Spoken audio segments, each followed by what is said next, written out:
So, Okay, so we'll start with capacitors today. तो ठीक है. कैपेसिटर एग्जैक्टली होता क्या है, कैपेसिटेंस होता क्या है, एक बार पहले ब्रीफली देख लेंगे, उसके बाद उसके मैथमेटिकल कैलकुलेशन में स्टार्ट कर देंगे. लेट्स से यहाँ पे एक कंडक्टर है, ये मैं कोई भी एक रैंडम शेप का कंडक्टर बना रहा हूं, और यहाँ पे एक दूसरा रैंडम शेप का कंडक्टर है.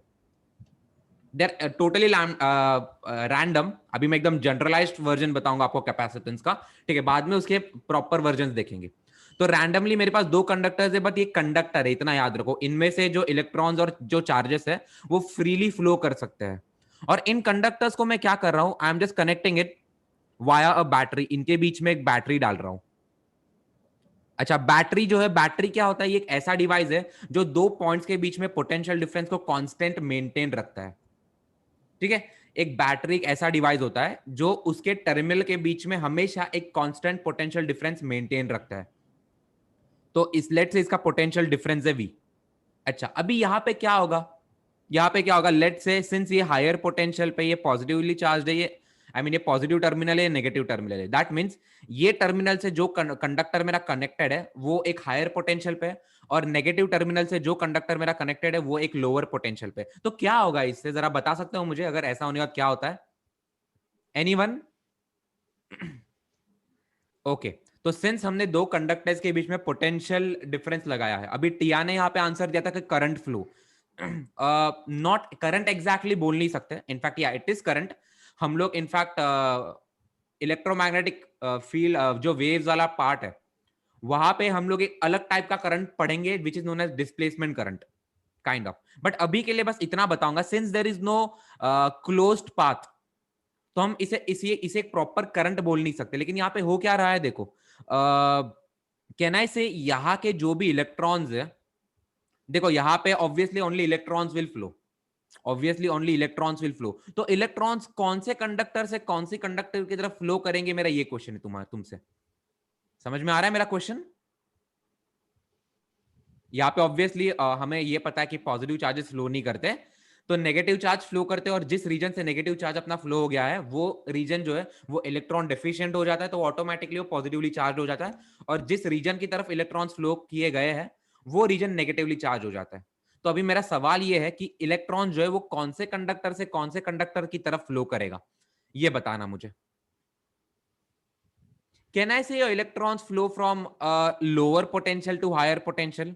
Yes. लेट से ये पॉइंट है आपका पॉइंट ए जिसका पोटेंशियल है वी, और ये पॉइंट है आपका पॉइंट बी जिसका पोटेंशियल है वी बी, और आपका V A is greater than V B, मतलब वी ए जो है वो हायर पोटेंशियल से compare to V B.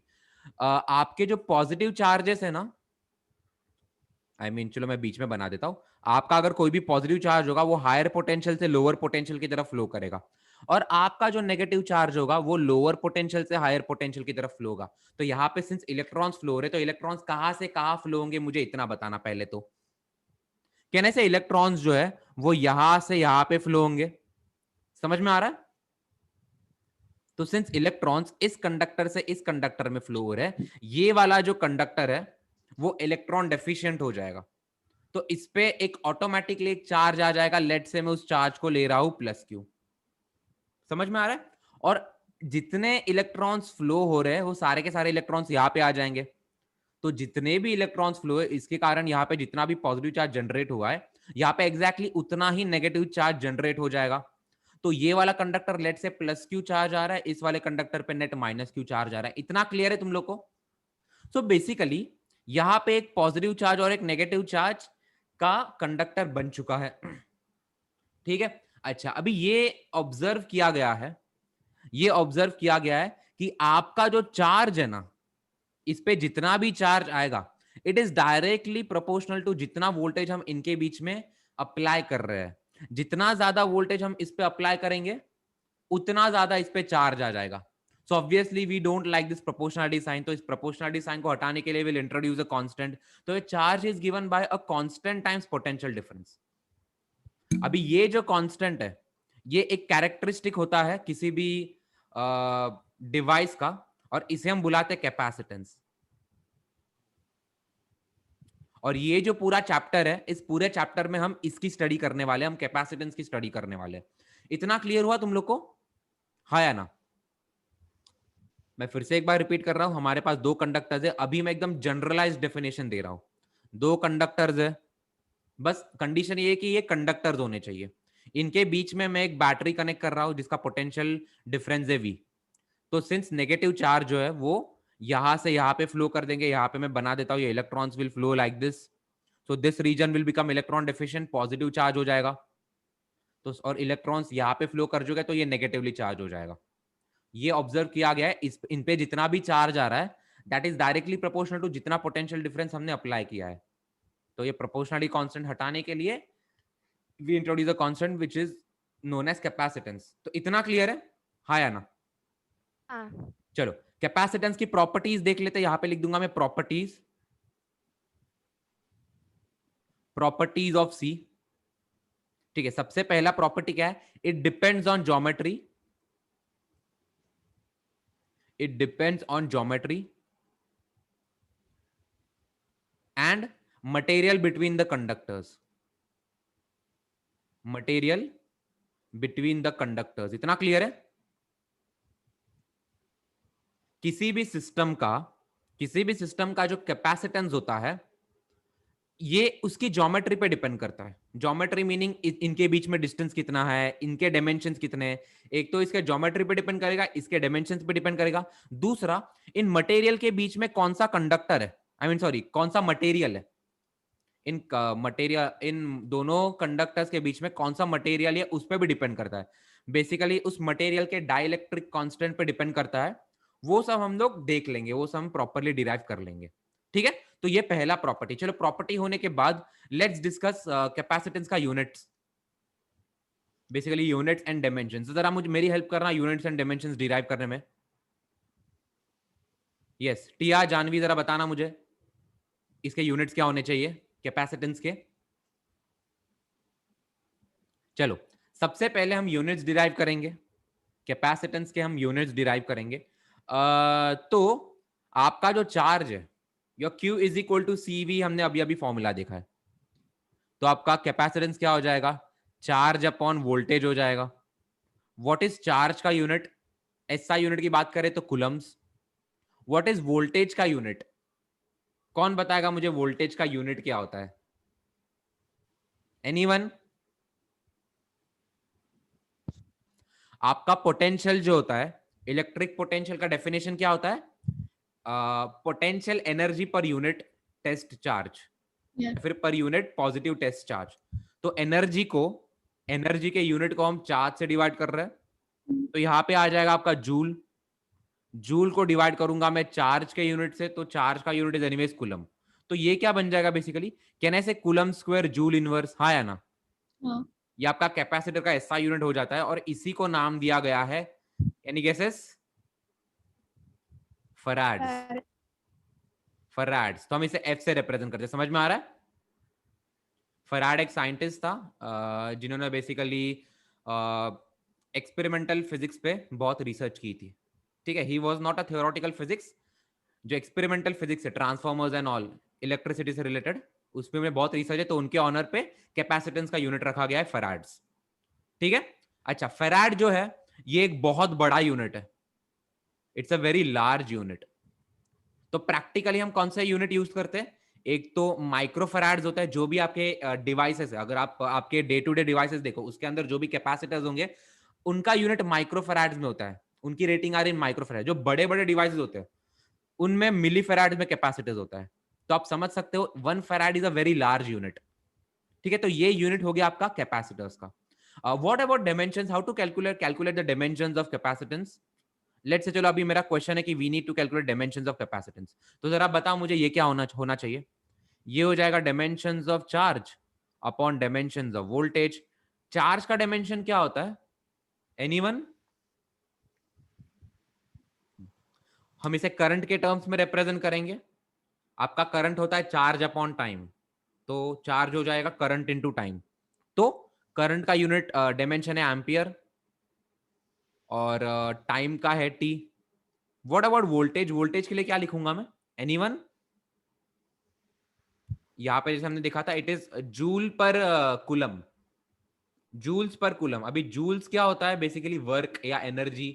Energy का क्या होता है, फोर्स इंटू डिस्प्लेसमेंट, तो फोर्स हो गया आपका ml(T)⁻², इंटू डिस्प्लेसमेंट हो गया आपका L, ये हो गया आपका एनर्जी का डायमेंशन।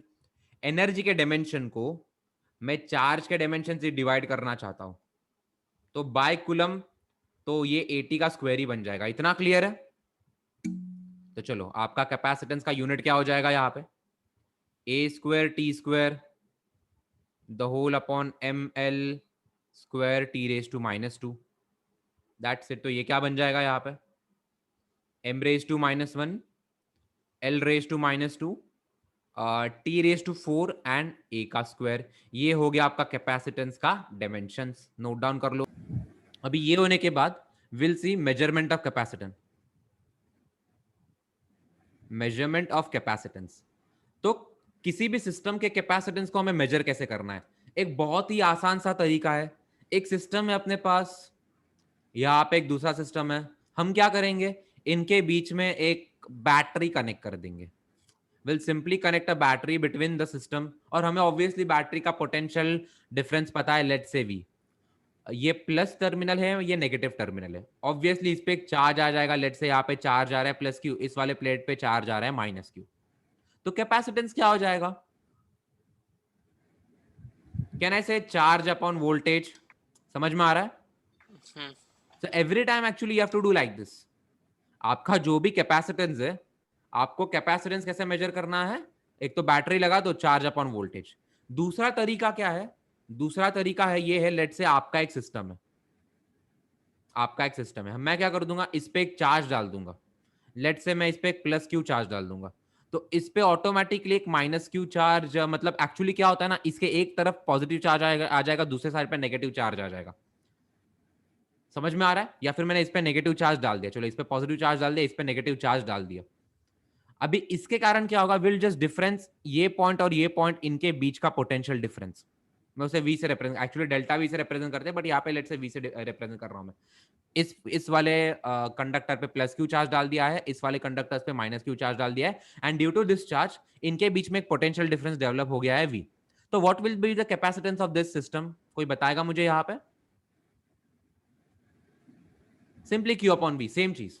तो ये आपके तरीके हैं, ये आपके तरीके हैं पोटेंशियल कैपेसिटेंस किसी भी सिस्टम का मेजर करने के लिए। अभी ऑब्वियसली बात, अगर हम पेन पेपर से कर रहे हैं तो ऐसे बैटरी नहीं लगाते बैठेंगे हम लोग।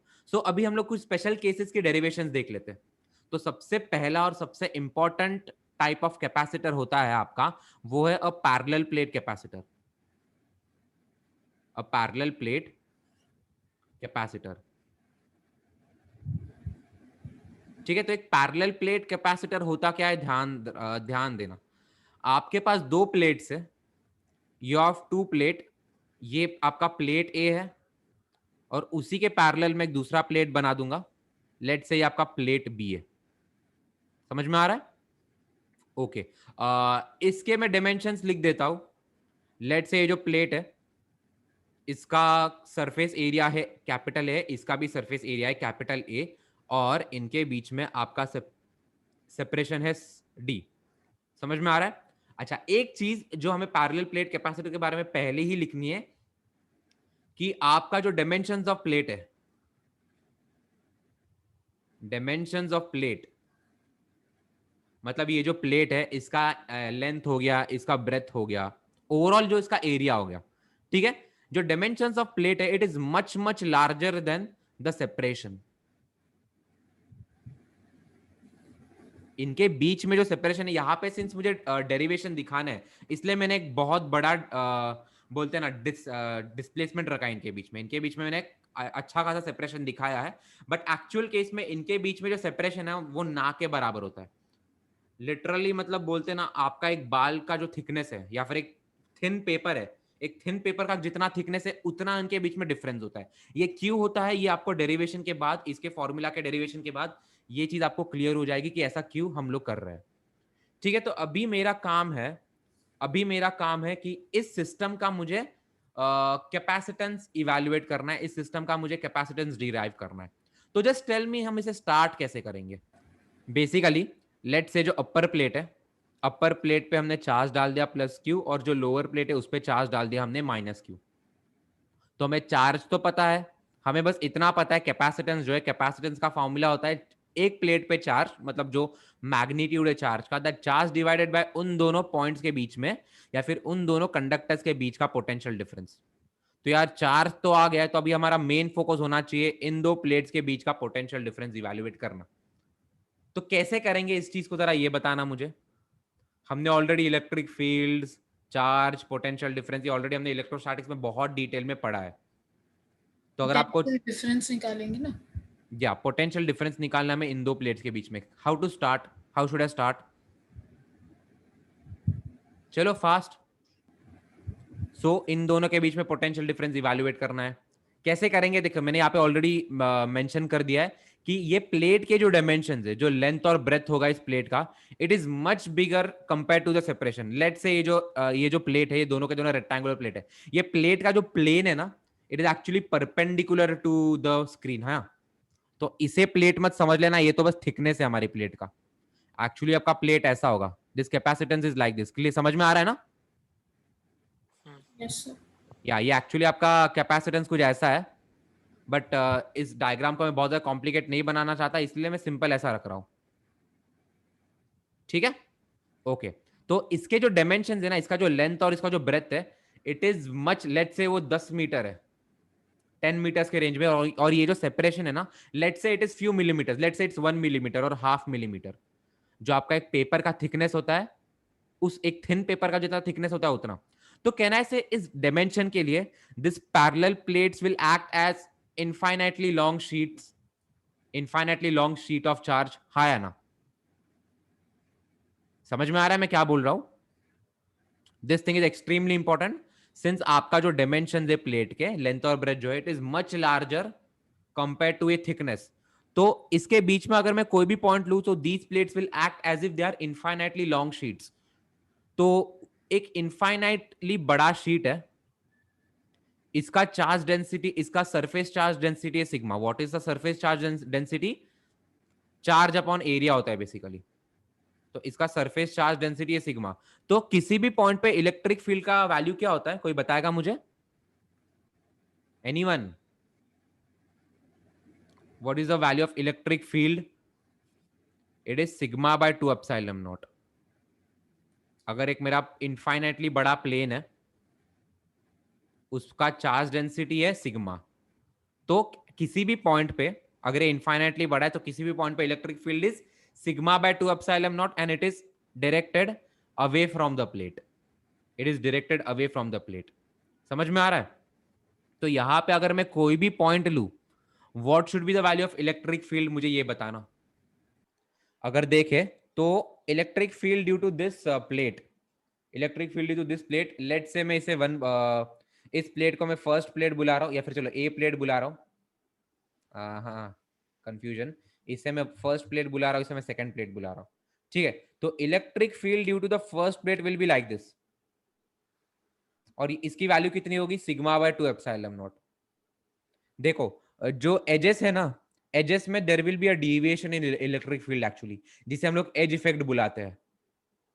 यहाँ पे लिख देता हूं मैं, एज इफेक्ट। ये जो सिग्मा बाय 2 एप्सिलॉन नॉट है ना, if it is well inside the plate, ये ज्यादा, जितना हम लोग अंदर रहेंगे उतना ज्यादा एक्यूरेट होगा आपका इलेक्ट्रिक फील्ड का वैल्यू, जितना हम एंड पॉइंट के नजदीक होंगे। यहाँ पे it is no longer acting as a infinitely large sheet, तो यहाँ पे there will be a distortion in electric field, जिसे हम लोग एज इफेक्ट बुलाते हैं। But anyways it doesn't matter, because जैसे मैंने बताया ये जो डायमेंशन है बहुत छोटा है कंपेयर टू द लेंथ। तो ओवरऑल पूरे के पूरे प्लेट में हम sigma by 2 epsilon nought consider कर सकते हैं। तो due to the first plate आपका इलेक्ट्रिक फील्ड है सिग्मा बाय 2 एप्सिलॉन नॉट, और ये it is directed away from the plate. And due to the second plate आपका इलेक्ट्रिक फील्ड इतना ही रहेगा, sigma by 2 epsilon nought, but इसका direction is also, it's also towards the downward plates. क्यों? Because ये negatively charged है। तो अगर ये प्लेट पॉजिटिव चार्ज है तो आपका इलेक्ट्रिक फील्ड आउटवर्ड होता है, और अगर नेगेटिव चार्ज है तो टूवर्ड्स होता है। तो what will be the net electric field? Since दोनों के डायरेक्शन सेम है तो एड अप हो जाएंगे, तो ये हो जाएगा sigma by 2 epsilon naught plus sigma by 2 epsilon naught, which is nothing but sigma by epsilon naught. तो throughout the parallel plate capacitor, ये पूरे रीजन में इलेक्ट्रिक फील्ड जो है it is directed from the positive plate towards the negative plate, और उसका value है sigma by epsilon naught. इतना क्लियर है सब लोग को? तो इलेक्ट्रिक फील्ड निकालने के बाद अभी हमें तो पोटेंशियल डिफरेंस की रिक्वायरमेंट है, तो इलेक्ट्रिक फील्ड से पोटेंशियल डिफरेंस कैसे इवैल्यूएट करते हैं हम, ये भी हमने पढ़ा है। बेसिकली हमने दोनों वेज पढ़े हैं, इलेक्ट्रिक फील्ड से पोटेंशियल डिफरेंस निकालना, पोटेंशियल से इलेक्ट्रिक फील्ड निकालना। हमने दोनों वेज, हमने दोनों चीजें पढ़ी है। तो अभी हमारे पास इलेक्ट्रिक फील्ड है, इस इलेक्ट्रिक फील्ड के एक्सप्रेशन से हमें पोटेंशियल डिफरेंस निकालना है। कैसे इवैल्यूएट करते हैं हम लोग? What is the formula? E dot R is equal to V. E dot R आपका delta V is given bye E dot R, right? Integral E dot D are, है ना? हाँ सर। ये माइनस होता है, समझ में आ रहा है? हाँ सर। हाँ तो बेसिकली जो भी इनिशियल पॉइंट से फाइनल पॉइंट, नेगेटिव साइन से इतना डरना नहीं है। एनीवेज हमें यहाँ पे सिर्फ मैग्नीट्यूड से मतलब है, हमें यहाँ पे मैग्नीट्यूड से मतलब है। अच्छा, यहाँ पे basically I am travelling from this point two this point, तो एक हर पॉइंट में कहना से इलेक्ट्रिक फील्ड कांस्टेंट है, विच is nothing but sigma by epsilon not. समझ में आ रहा है? Can I say at each and every point, at each and every displacement आपका इलेक्ट्रिक फील्ड कांस्टेंट है, तो आपका जो पोटेंशियल डिफरेंस है वो simply electric field into distance के बराबर हो जाएगा। इतना समझ में आ रहा है एवरीवन? हाँ। तो हमें यहाँ पे इंटीग्रेट करने की जरूरत नहीं है, सिंपली वो इलेक्ट्रिक फील्ड इनटू इनके बीच में डिस्टेंस के बराबर हो जाएगा, because anyways E dot D R will remain constant in all the differential lengths. तो सिंपली हमें मल्टीप्लाई करना पड़ेगा, तो आपका potential difference which is nothing but V only कितना हो जाएगा? इलेक्ट्रिक फील्ड के बदले में सब्स्टिट्यूट कर दूंगा sigma by epsilon not into distance. इतना क्लियर है सब लोग को? हाँ या ना? आई होप आप सब लोग को इतना क्लियर है। अच्छा, हाँ सर। अब ये सिग्मा का वैल्यू क्या होना चाहिए इस केस में? Sigma is nothing but the surface charge density. हमें चार्ज के टर्म्स में लिखना है, बिकॉज हमने स्टार्ट ही चार्ज से किया। What is the value of sigma here? Q upon A. ठीक है, ये पूरे के पूरे सरफेस पे चार्ज है प्लस Q, और ये पूरे के पूरे सरफेस का एरिया है A, तो सिग्मा बन जाएगा आपका Q बाय A। तो ये बन गया आपका surface charge density Q by A। तो सिंपली यहाँ पे हमें सब्सटीट्यूट करना पड़ेगा, तो ये बन जाएगा Q by A epsilon not into D. ये हो रहा है आपका पोटेंशियल डिफरेंस का वैल्यू आ रहा है। तो what will be your capacitance? Capacitance होता है सिंपली Q अपॉन A, तो चार्ज को इससे डिवाइड करना पड़ेगा, तो चार्ज इंटू क्या हो जाएगा, इसका रेसिप्रोकल कर दूंगा मैं, A epsilon not by QD कर दूंगा। यहाँ पे आपका Q Q कैंसिल आउट हो जाएगा, आपके कैपेसिटेंस का फॉर्मूला क्या हो जाएगा? Simply A epsilon not by D। ये है आपका कैपेसिटेंस, नोट डाउन कर लो। तो एक सिंपल क्वेश्चन ले लो, लेट्स से दो पैरेलल प्लेट्स है जिनका क्रॉस सेक्शनल एरिया है लेट्स से 20 मीटर स्क्वायर, ठीक है, और इनके बीच में सेपरेशन है 1 मिलीमीटर। क्रॉस सेक्शनल एरिया है 20 मीटर स्क्वायर, इनके बीच में सेपरेशन है 1 मिलीमीटर। ठीक है, अभी मैं इनके इन दो पैरेलल प्लेट्स के अक्रॉस एक पोटेंशियल डिफरेंस अप्लाई कर रहा हूं, लेट से 50 वोल्ट्स का, 50 वोल्ट्स का अप्लाई कर रहा हूं। तो इसमें क्वेश्चन क्या है, सबसे पहले आपको कैपेसिटेंस निकालना है, इस प्लेट का आपको कैपेसिटेंस इवैल्यूएट करना है। सेकंड, आपको इस पे कितना चार्ज आ जाएगा after applying a potential difference of 50 volts, what is the amount of charge that will occur on each of the plate. चलो स्टार्ट करो क्वेश्चन को, बहुत इजी क्वेश्चन है ये। स्टार्ट करेंगे, सबसे पहले विल इवैल्यूएट द कैपेसिटेंस। ये होता है A epsilon not by D, तो क्या लिखूं A के बदले? 20 इंटू एप्सिलॉन नॉट कितना होता है? 8.85 into 10 raised to minus 12, the whole upon separation कितना है? 1। क्लियर है? सही है ना? Yes. हाँ। सर है 1 मिलीमीटर है ना? 10 raised to minus हाँ 3। मिलीमीटर है, मिलीमीटर है, तो 10 raised to minus 3 से भी एक मल्टीप्लाई हमें करना पड़ेगा। तो क्या हो जाएगा यहाँ पे? ये कैंसल, ये कैंसल, यहाँ पे क्या बचेगा? 10 raised to minus 9। कितना हो जाएगा ये चीज? 88.5 इंटू 2 कितना होता है? 88.5 इंटू 2 177.08. 177।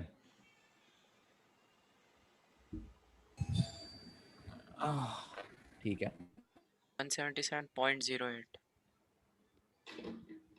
उतना जाने दो। इंटू 10⁻⁻, अच्छा what will be the unit? farads. Farads. SI सब कुछ एसआई यूनिट में लिए तो आंसर भी एसआई यूनिट में ही लेंगे। अच्छा मुझे ये 10⁻⁹ पसंद नहीं आ रहा। यूजुअली अगर ऐसा कोई कैपेसिटेंस होगा इसे हम ऐसे लिखेंगे 177 बोलते हैं ना इंटू 10⁻³ माइक्रोफराड। इसके आगे भी इसे ऐसे लिखेंगे 0.177 माइक्रोफराड। समझ में आ रहा है? आपके मार्केट में यूजुअल जो छोटे कैपेसिटर्स होते हैं ना वो 0.1 माइक्रोफराड्स के होते हैं, तो इनका कैपेसिटेंस इसी रेंज में होता है कुछ। इतना क्लियर है? हाँ है ना? सर। तो दिख रहा है हमने 20 मीटर स्क्वायर का प्लेट लिया है विच इज रिलेटिवली लार्ज, है ना? 20 मीटर स्क्वायर कब बनेगा? जब लेट से मैं 5 मीटर लंबा और 4 मीटर चौड़ा एक रेक्टेंगल ले रहा हूं विच इज रिलेटिवली बिग, समझ देखा जाए तो, और उसके बीच में डिस्टेंस देखो कितना है, 1 मिलीमीटर। तो डायमेंशन से कंपेयर किया तो बहुत छोटा है, बट स्टिल इतना लेने के बावजूद आपका कैपेसिटेंस कितना आ रहा है? लिटरली 0.177 माइक्रोफैराड्स में आ रहा है। तो या आपका जो 1 फैराड है it is extremely large capacitor. आपके जो पावर स्टेशन होते हैं ना, अगर आप देखोगे जो आपके पावर स्टेशन होते हैं जहां पे मिलियंस वोल्टेज में सब कुछ रेटिंग होता है, आपका voltage rating, current rating, voltage rating, वो सब जो है वो मिलियंस में रहता है। तो वहां पे जो कैपेसिटीज होते हैं ना लिटरली बिल्डिंग्स जितने बड़े होते हैं, एक बिल्डिंग जितने बड़े कैपेसिटीज होते हैं, तो उन कैपेसिटीज का जो रेटिंग वो फैराड्स में होता है। समझ में आ रहा है? सो या तो 1 farad is extremely large unit. इससे आपको एक अंदाजा आ जाना चाहिए इस इन कैलकुलेशंस से। चलो इतना करने के बाद what is the next part? Into 50। Okay, charge evaluate करना। तो चार्ज क्या होता है? सीवी होता है, Q is equal to CV. तो Q क्या हो जाएगा यहाँ पे? सिंपली कैपेसिटेंस डाल दूंगा मैं 0.177 into 10⁻⁻6 into potential difference is nothing but 50। तो ये कितना हो जाएगा आपका चार्ज इस पे? लेट्स से मैं 5 से मल्टीप्लाई कर देता हूँ। 35 8.854 3880 इंटू 10⁻⁻5 हो जाएगा। यूनिट क्या होगा यहाँ पे चार्ज का? कूलम। कुलम। सब कुछ एसआई यूनिट में लिया है तो आंसर भी एसआई यूनिट में ही आएगा, कुलम। तो ये आपका कुलम चार्ज आ रहा है। जैसे आपका 1 फैराड बहुत बड़ा यूनिट होता है, आपका 1 कुलम भी बहुत बड़ा यूनिट होता है। यूजुअली आपके चार्जेस भी इसी रेंज में होते हैं, तो नोट डाउन कर लो इसे। चलो, तो स्फेरिकल कैपेसिटर्स, आपका जो आउटर स्फीयर है ये हॉलो स्फीयर, ऑब्वियसली हॉलो होना चाहिए। ये हॉलो स्फीयर है, वरना बीच में स्फीयर आएगा ही नहीं। और ये जो स्फीयर है ये इधर हॉलो स्फीयर है या फिर सॉलिड कंडक्टिंग स्फीयर है। समझ में आ रहा है? या फिर लिख दूं मैं सॉलिड कंडक्टिंग। सॉलिड कंडक्टिंग के कारण क्या हो जाएगा? बेसिकली सारा का सारा चार्ज जो है वो इसके सेंटर की तरफ कॉन्सेंट्रेट हो जाएगा। ठीक है? अच्छा, अभी ये दोनों जो सरफेसेस है ना, ये एक कंडक्टर है, ये दूसरा कंडक्टर है। ये आपका पहला कंडक्टर है, ये आपका दूसरा कंडक्टर है, और आपको इनके बीच का कैपेसिटेंस निकालना है। तो कैसे इवैल्यूएट करेंगे? चलो स्टार्ट करके, जो अंदर वाला स्फीयर है उस पे मैं चार्ज डाल रहा हूँ +Q, और जो बाहर वाला स्फीयर है उस पे मैं चार्ज डाल रहा हूँ -Q। लेट से जो अंदर वाला स्फीयर है उसका रेडियस है R1, और जो बाहर वाला स्फीयर है उसका रेडियस है R2। Okay fine. अभी इसके आगे क्या करेंगे हम लोग, जरा बताना मुझे। इसके आगे क्या करेंगे? जैसे हमने यहाँ पे मैंने आपको प्रोसीजर बताया है, हमें चार्ज डालने हैं, उनके बीच में पोटेंशियल डिफरेंस इवैल्यूएट करना है, और सिंपली Q/V ये हमें अप्लाई करना है यहाँ पे। तो यार चार्ज तो हमें पता चल गया है, एक पे चार्ज है Q, दूसरे पे चार्ज है -Q। अभी व्हाट टू डू इसके आगे, जरा सोच के बताना मुझे। तो सबसे पहले इनके बीच में इलेक्ट्रिक फील्ड निकाले। मुझे ये बताओ, will there be any contribute, अच्छा मुझे इनके बीच में इलेक्ट्रिक फील्ड निकालना है। इसके अंदर कितना है, इसके बाहर कितना है, मुझे उससे मतलब ही नहीं है। मुझे इनके बीच में इलेक्ट्रिक फील्ड निकालना है। तो सबसे पहला सवाल मेरा ये उठता है, will there be any contribution for electric field due to this minus Q वाला चार्ज? नहीं, क्यों? आउटवर्ड एक्ट करेगा। आउटवर्ड है, हमने शेल थ्योरम में पढ़ा है कोई भी चार्ज अगर एक शेल के फॉर्म में है तो वो अंदर जरा भी इंफ्लुएंस नहीं करेगा, उसके कारण जो इलेक्ट्रिक फील्ड है inside that shell is always zero. ये हमने शेल थ्योरम में पढ़ा है। तो जो भी इलेक्ट्रिक फील्ड है that will be created by this inward charge, अंदर जो स्फीयर है ये वो क्रिएट करेगा। और उसका बेसिकली सिंस हर जगह यहाँ पे एक स्फेरिकल सिमेट्री है, no particular direction is special, एक स्फीयर में no particular direction is special, तो आपका जो इलेक्ट्रिक फील्ड है that must be radially outward at every instant. समझ में आ रहा है? हाँ या ना? हाँ। ओके अभी लेट से मैं यहां पे एक पॉइंट ले रहा हूं इस सेंटर से एक स्मॉल आर डिस्टेंस पे, तो इस पॉइंट पे इलेक्ट्रिक फील्ड का वैल्यू कितना होगा? लेट से मैं इसे ई सबस्क्रिप्ट आर से रिप्रेजेंट कर रहा हूं। ई सबस्क्रिप्ट आर का मीनिंग इलेक्ट्रिक फील्ड का magnitude at the distance of small R from the centre. What is the value of E R? KQ/R। k Q by R. It is simply electric field due to inner sphere. तो चाहे वो solid sphere हो चाहे वो hollow या conducting sphere हो, electric field outside the sphere क्या होता है? सिंपली जितना भी चार्ज है स्फीयर पे वो उसके सेंटर पे कॉन्सेंट्रेट कर दो। Now it is acting as if सारा का it is acting as if it's a point charge located at the centre.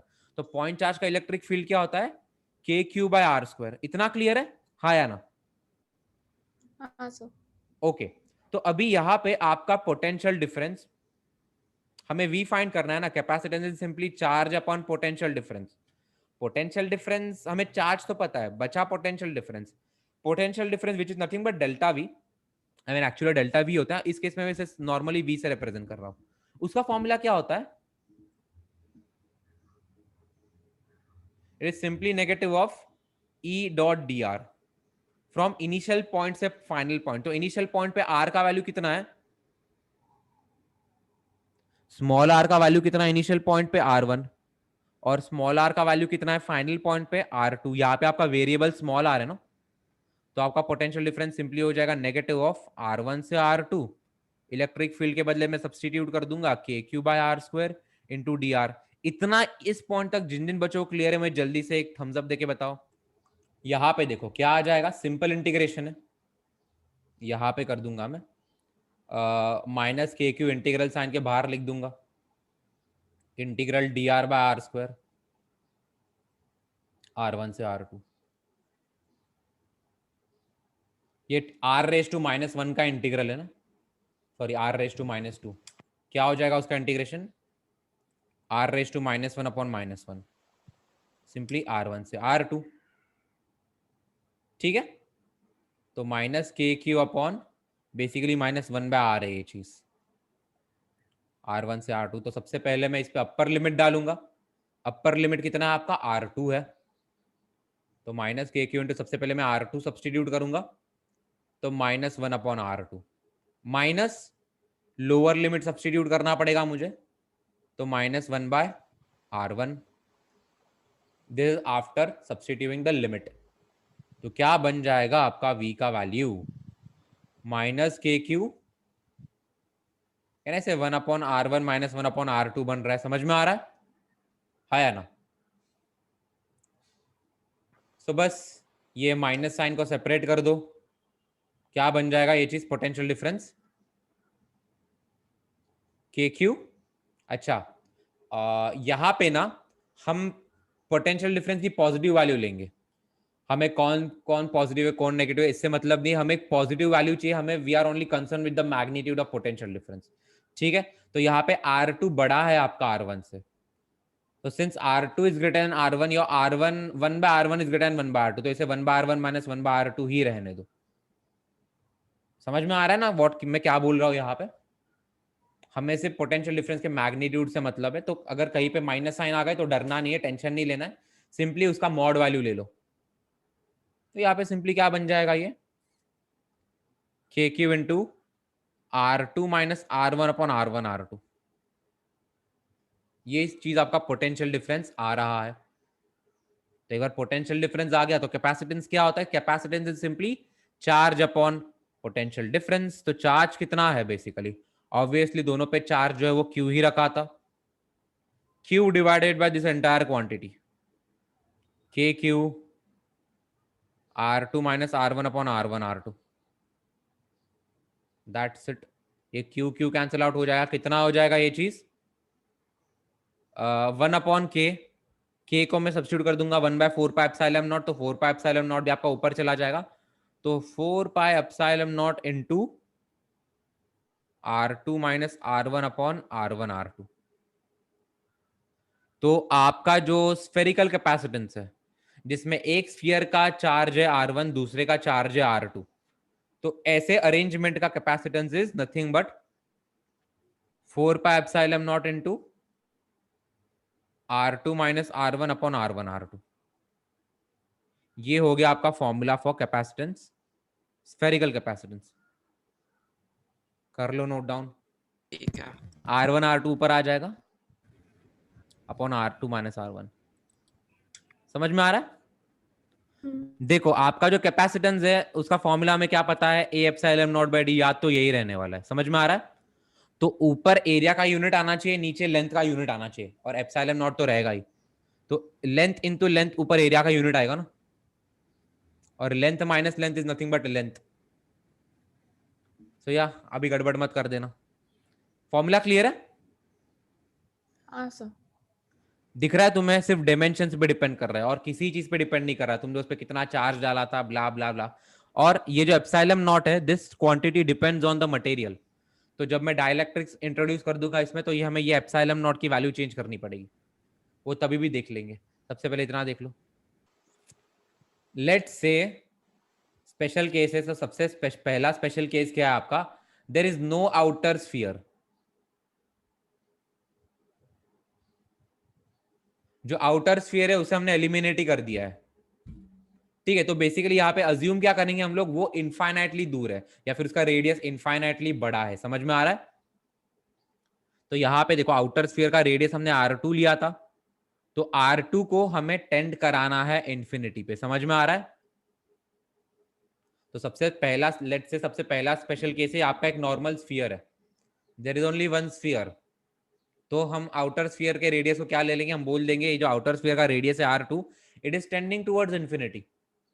तो इसी फॉर्मूला में हमें ये चीज अप्लाई करना है। तो कैपेसिटेंस क्या हो जाएगा, कैपेसिटेंस हो जाएगा limit R2 tending towards infinity, this quantity 4πε0 R1 R2 upon R2 minus R1। समझ में आ रहा है? तो ये लिमिट कैसे हम इवैल्यूएट करेंगे, जरा बताना मुझे। देखो देखना है यहाँ पे, बेसिकली सिंस आपका R2 जो है, सिंस वो इंफिनिटी की तरफ टेंड कर रहा है, तो it is much much greater than R1। तो R2 माइनस R1 को मैं क्या लिख सकता हूं, सिंपली मैं R1 को नेग्लेक्ट कर सकता हूं, इस चीज को मैं R2 से इक्वेट कर सकता हूं। समझ में आया?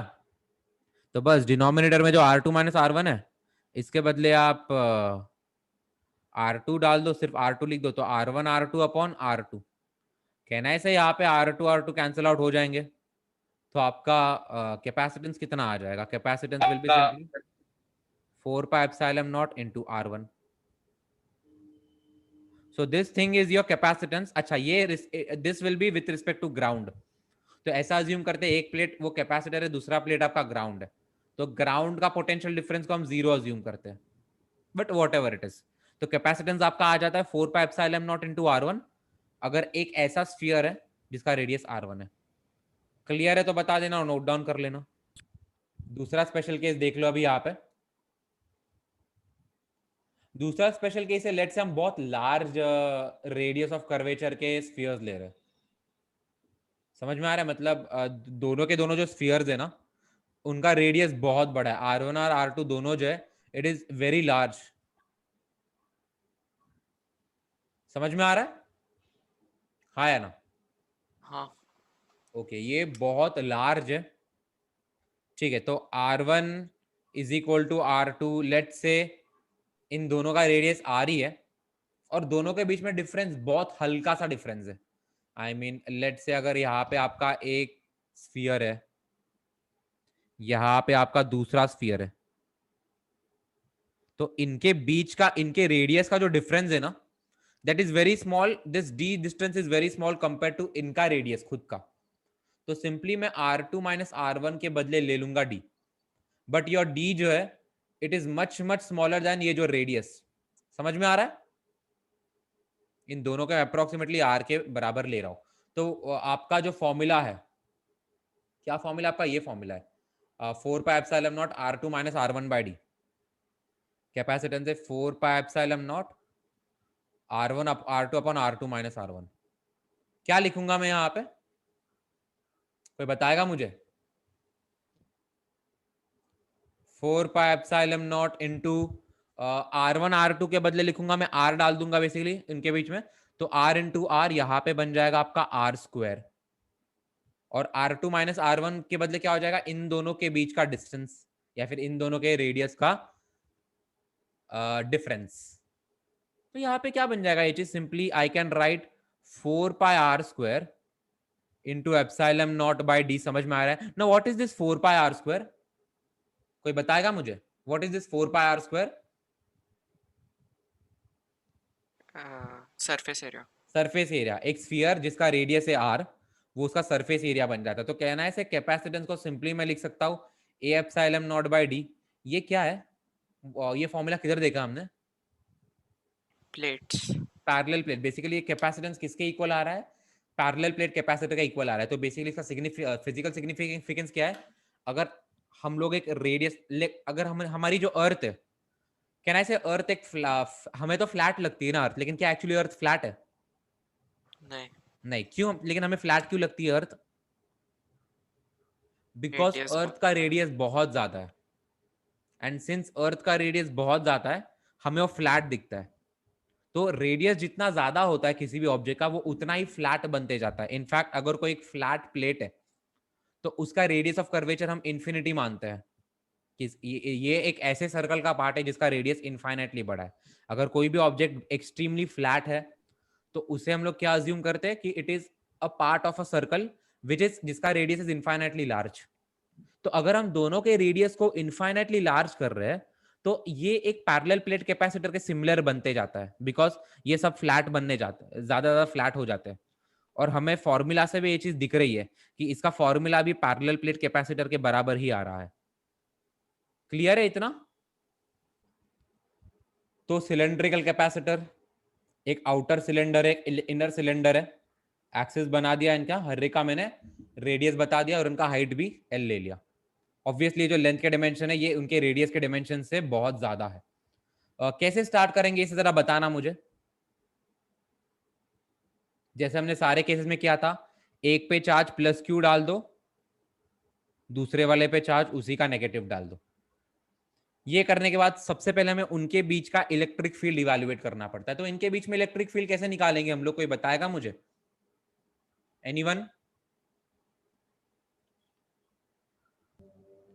तो सबसे पहले तो हमें इन दोनों के बीच में इलेक्ट्रिक फील्ड निकालना है। इसका सबसे पहले तो एक आउटर व्यू, अपर व्यू देख लेंगे या फिर टॉप व्यू देख लेंगे। कैन आई से इसका top view will be somewhat like this, हाँ या ना? लेट से मुझे बनाने दो पहले। ये आपका इनर सिलेंडर होगा और ये आपका आउटर सिलेंडर होगा। ऑब्वियसली सर्कल है ये, बट या ये इसका टॉप व्यू है। कैन आई से इनमें एक रेडियल सिमेट्री है, तो आपके इलेक्ट्रिक फील्ड जो है ये वो हर डायरेक्शन में रेडियली आउटवर्ड होंगे। समझ में आ रहा है? हाँ या ना? और सिंस यहाँ पे it's a circle so no direction is special, तो हर एक पॉइंट पे वो रेडियली आउटवर्ड ही होना चाहिए। तो आपका electric field will be radially outward. अभी लेट से मुझे एक आर डिस्टेंस पे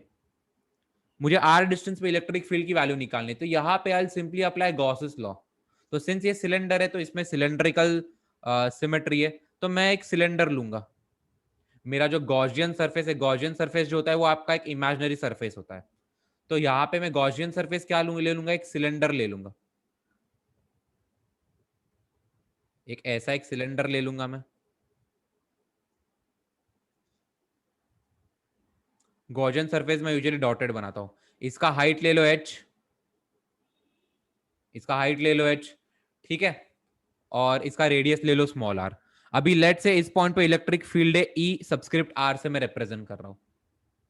अभी अगर मैं तो इस गॉसियन सरफेस से नेट फ्लक्स कितना रहेगा, flux due to the curved surface plus flux due to on the top surface plus flux on the bottom surface.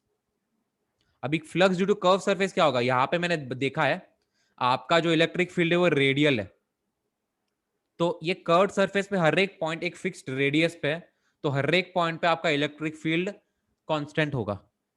और अगर यहां पे मैं कोई भी एक सरफेस लू, तो डिफरेंशियल सरफेस लू, तो वो रेडियल या आउटवर्ड ही होगा।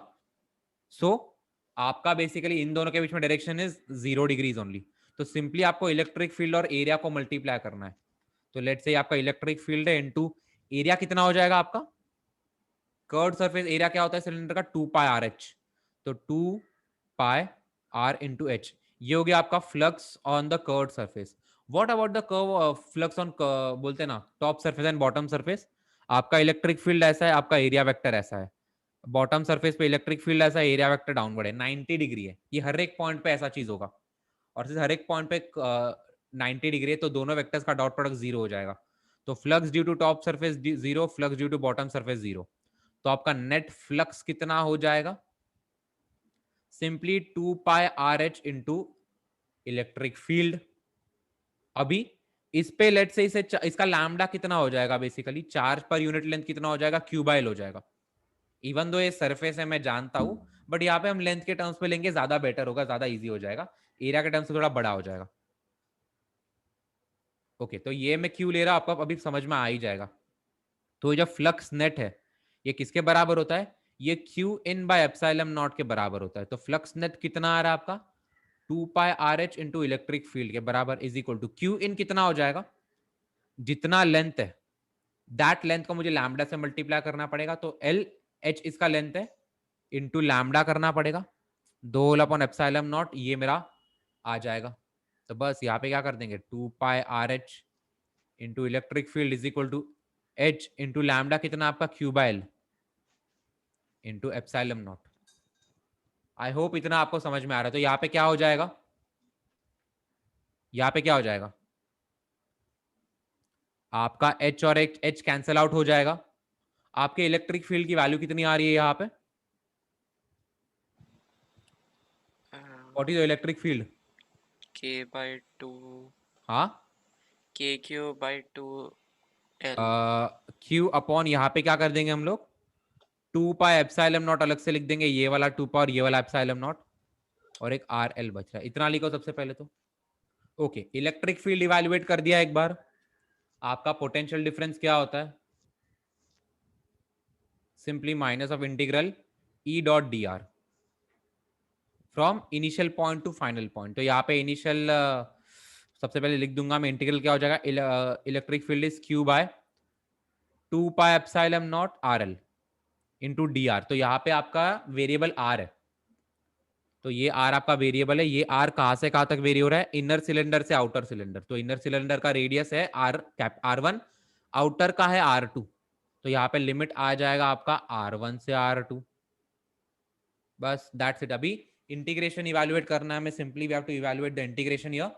तो क्या हो जाएगा, सारे कांस्टेंट्स पहले तो बाहर निकाल लेता हूं मैं, तो minus Q by 2 pi epsilon not into L, ये चीज मैं कॉमन ले लूंगा, अंदर क्या बचेगा, integral 1 by R D R. और कहां से कहां तक जा रहा है ये, R1 से R2 तक जा रहा है। सो 1 बाय आर का इंटीग्रेशन क्या होता है, एनीवन, नेचुरल लॉग और नेचुरल लॉग ऑफ, एग्जैक्टली, ये बन जाएगा आपका ln ऑफ r, और यहां पे इसकी लिमिट हो जाती है R1 से R2। बस, तो यहाँ पे आपको v का वैल्यू कितना आ जाएगा, minus Q by 2 pi epsilon not into L into, सबसे पहले तो मैं अपर लिमिट डालूंगा तो ln ऑफ R2, माइनस में लोअर लिमिट डाल दूंगा तो ln ऑफ R1। तो ये चीज क्या बन जाएगा आपका, minus Q by 2 pi epsilon naught L into ln of R2 by R1। समझ में आ रहा है, हाँ या ना। तो यहाँ पे इतना याद रखो, आपका R2 बड़ा है R1 से, तो लॉग के अंदर अगर लॉग को पॉजिटिव बनाना है तो ऑब्वियसली उसके न्यूमरेटर बड़ा होना चाहिए डिनोमिनेटर से. तो will just simply neglect this negative sign because हमें मैग्नीट्यूड से मतलब है वोल्टेज का. ओके, वोल्टेज निकल गया. कैपेसिटेंस कितना होता है? Charge upon potential difference. Charge upon potential difference. तो यहां पे क्या बन जाएगा basically? Charge divided by this quantity. Potential difference कितना आ रहा है? Q by 2 pi epsilon naught L into ln of R2 by R1. तो यहां पे आपका कैपेसिटेंस कितना निकल के आ जाएगा? आपका चार्ज कैंसिल आउट हो जाएगा. कैपेसिटेंस कितना निकल के आ जाएगा? 2 pi epsilon naught L the whole upon ln of R2 by R1. समझ में आ रहा है इतना? हाँ या ना? हम्म इतना नोट डाउन कर लो.